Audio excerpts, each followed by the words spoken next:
Assalamualaikum warahmatullahi wabarakatuh. Anak-anak, setelah kemarin kita belajar tentang relasi dan fungsi ya, maka pada kesempatan kali ini kita akan melanjutkan, yaitu tentang operasi aljabar fungsi dan komposisi fungsi. Begitu. Nah, apa itu operasi aljabar fungsi? Maka perhatikan selanjutnya ya. Oke, operasi aljabar fungsi ini sebenarnya sering kita gunakan dalam kehidupan sehari-hari dalam menyelesaikan soal matematika seperti hari-hari biasanya gitu ya. Nah, yaitu apa saja? Jumlah, selisih, hasil kali, hasil bagi. Nah, seperti itu. Nah, jadi kita akan kupas satu-satu. Sebenarnya ini cukup sederhana ya anak-anak. Perhatikan baik-baik saja. Ini ada jumlah. Kalau kita punya dua buah fungsi, fungsi f dan fungsi g, maka yang dinamakan dengan jumlah itu berarti kalau f plus gx itu artinya adalah fx ditambah gx. Jadi fungsinya tinggal dijumlah begitu saja. Sama dengan selisih, berarti kalau f min gx artinya apa? Fx dikurangi gx gitu. Nah, hati-hati, gx ini kan satu kesatuan, maka jangan lupa nanti di sebelah sini dikasih kurung begitu ya. Yang ketiga adalah hasil kali fx dengan skalar. Skalar itu adalah mudahnya kita bisa mengatakan skalar itulah angka. Misalkan angka 2, 3 seperti itu ya. Untuk yang nomor 4 hasil kali fungsi f dan g, berarti f kali gx sama dengan fx kali gx. Jadi dikali, nanti kita pakai perkalian pelangi gitu. Sedangkan hasil bagi f dan g, nah itu artinya f per g berarti ya fx dibagi gx gitu. Oke, next contoh ya. Contoh misalkan di sini kita punya ini, diketahui fx sama dengan x kuadrat plus 4 min 2 dan gx adalah 2x min 5. Nah, x anggota bilangan real. Nah, di sini soalnya adalah tentukan f plus g. F-nya ini, G-nya ini. Berarti kalau f plus g berarti fx ditambah gx. Nah, seperti ini. Yang ini fx-nya saya beri warna biru, sedangkan gx-nya saya beri warna merah. X kuadrat plus 4x min 2 plus 2x min 5, berarti x kuadrat plus, nah ini 4x ditambah 2x jadi 6x, terus min 7. Nah, ini sudah selesai. Untuk yang B, tentukan f min g, berarti sama seperti penjelasan ibu yang tadi ya, berarti fx nya ditulis dikurangi gx. Ingat, g ini adalah satu kesatuan, maka dia dikurung begitu. Kalau yang ini tadi kok nggak dikurung, ini sebenarnya dikurung tidak apa-apa, tapi kalau karena di sini plus maka tidak mempengaruhi hasilnya. Sedangkan kalau minus di sini pasti mempengaruhi, karena kalau minus itu berarti kita harus kalikan satu-satu begini ya, kali pelangi. Maka di sini x kuadrat plus 4x min 2. Nah, ini min 2x min kali min 5 jadi plus 5. Sehingga hasil akhirnya adalah x kuadrat plus 2x plus 3 gitu ya. Oke, selanjutnya kalau contohnya adalah perkalian, fx sekian, gx sekian, berapakah f kali g? Nah, kita kalikan x plus 3 kali 2x min 4, kemudian dikali pelangi. Idenya kali pelangi ya, x kali 2x, 2x kuadrat, dan seterusnya. Maka kita dapatkan 2x kuadrat plus 2x min 12 begitu ya. Sampai di sini paham?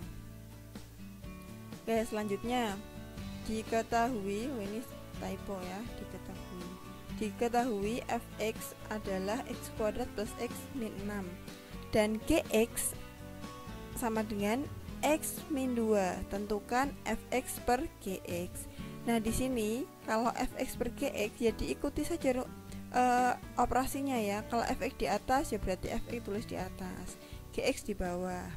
Nah, untuk fx ini bentuknya kan x kuadrat plus x min 6, maka bisa kita faktorkan jadi x plus 3 x min 2. Kemudian ini sama-sama ada x min 2 di atas dan di bawah.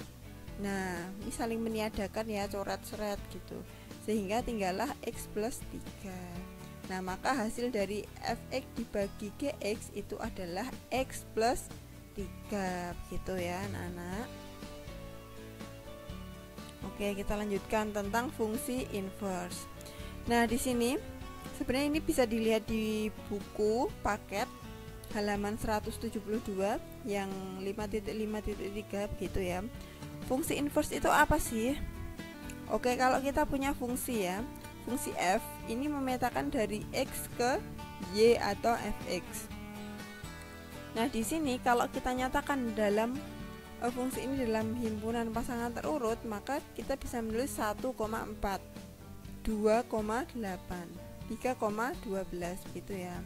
Nah, sedangkan inverse, fungsi inverse itu disimbolkan sebagai f pangkat min 1 ini loh. Nah, ini memetakan dari b ke a. Kalau ini tadi dari x ke y, maka ini dari y ke x. Jadi kebalikannya. Bukan 1,4. Jadi kalau 1,4 itu kan dari A ke B. Kalau dari B ke A berarti 4,1, 8,2, 12,3 gitu ya. Jadi kita balik aja.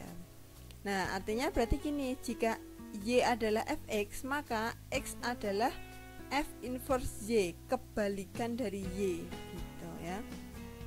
Oke. Jadi sebenarnya kita bisa menyimpulkan suatu fungsi itu punya inverse kalau apa?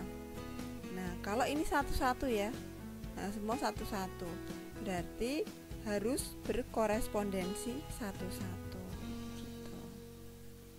Nah, sekarang ada contoh soal tentang fungsi komposisi. Fungsi komposisi itu apa? Fungsi komposisi itu ya berarti gabungan. Coba langsung ke contoh soal agar kita bisa memahaminya dengan baik. Kalau saya punya fx sama dengan x kuadrat, gx sama dengan x plus 1, tentukan FOG.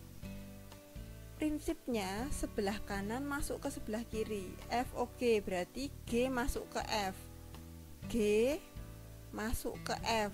Semua x yang ada di F saya ganti dengan G. Ini ya jawab yang A. FOG berarti F GX, G-nya dimasukkan ke F, G dimasukkan ke F. Kalau di F ini x kuadrat, maka x nya diganti x plus 1. Berarti x plus 1 kuadrat sama dengan x kuadrat plus 2x plus 1 gitu, sudah selesai. Nah, sekarang kalau kita ganti nyarinya GOF, artinya apa GOF? G fx berarti yang sebelah kanan masukkan ke sebelah kiri. Prinsipnya begitu ya, kanan ke kiri. Berarti semua x yang ada di G saya ganti dengan F. Nah, berarti x-nya di sini diganti dengan F. Kebetulan di sini F-nya adalah x kuadrat, maka x kuadrat plus 1 gitu ya. Oke, anak-anak, sekarang coba diamati dengan baik. Yang A dengan yang B, hasilnya sama atau tidak? Tentunya di sini berbeda ya, berbeda. Berarti kita bisa menyimpulkan ya, kita bisa berpikir bahwa ketika kita salah memasukkan mana yang dimasukkan ke mana, maka hasilnya akan salah. Nah, karena FOG dengan GUF itu berbeda hasilnya gitu ya.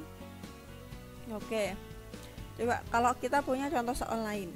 Jika F dan G dinyatakan dengan rumus Fx sama dengan x kuadrat ya, dan Gx sama dengan x plus 1, tentukan FOG2. Nah, ini pengembangan dari yang tadi ya, jadi melanjutkan dari yang tadi. Ada dua cara anak-anak. Cara pertama, FOG. FOG berarti kita cari FOG-nya dulu, karena di sini pertanyaannya FOG2, berarti kita cari FOG-nya dulu.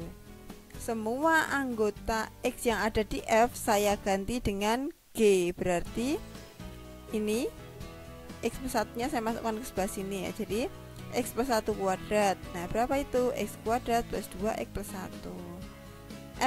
Ini kan FOGX, berarti FOG2 adalah X-nya saya ganti 2 kuadrat, 2 kali 2 plus 1 yaitu 9 gitu. Udah ketemu ya FOG2. Oke, itu cara pertama anak-anak.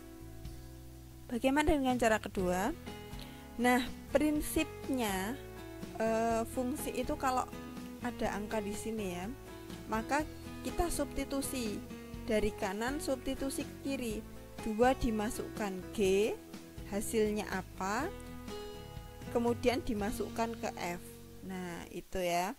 Jadi 2 dimasukkan ke G. Hasilnya apa itu? Masukkan kembali ke F gitu ya. Contoh di sini. FOG2 berarti 2 saya masukkan ke G dulu. 2 masukkan ke G. Berarti G2 ya. 2 masukkan ke G. G yang ada di sini. 2 plus 1 berarti 3. Nah, jadi G2 itu 3. Kemudian apa? 3-nya ini dimasukkan ke F. Gitu. Jadi ini kan G2 ini kan udah ketemu 3. 3 masukkan ke F. Di sini F-nya adalah X kuadrat, berarti 3 kuadrat sama dengan 9. Oke, cara 1 dan cara 2 sama hasilnya. Mau pakai yang mana? Terserah kalian. Mau yang cara 1 boleh, cara kedua juga boleh. Mana yang kalian anggap mudah gitu ya. Oke. Sudah selesai gitu. Jadi pembahasan kita yang pertemuan ini sudah selesai, maka mari cek pemahaman halaman 180 nomor 6, 7, 8, 13 dan 16 ya. Walaupun di sini saya bilang maksimalnya H+7, maka lebih baik kalau diberi tugas itu segera dikerjakan saat itu juga. Yang pertama, kalian masih ingat tadi Ibu menjelaskan tentang apa? Yang kedua, kalian tidak akan lupa. Oh, ternyata ada tugas toh, lupa karena menunda-nunda. Yang ketiga, agar tugasnya tidak menumpuk, apalagi ini sudah mau penilaian akhir semester gitu ya. Jadi jangan sampai kalian dikejar-kejar oleh tugas gitu ya anak. Nah, jazakumullah khairan atas perhatiannya. Semoga yang sedikit ini bermanfaat. Tentunya kita pembahasannya tidak selengkap kalau pertemuan biasa ya, tapi semaksimal mungkin kita tetap mendapatkan ilmu yang esensi, yang pokok-pokok. Kemudian di dalam buku itu ada penjelasan lebih lanjut. Silahkan kalian berliterasi, membaca sendiri. Nanti kalau ada kesulitan bisa hubungi Ibu lewat WA begitu. Oke, cukup sekian, semoga bermanfaat. Assalamualaikum warahmatullahi wabarakatuh.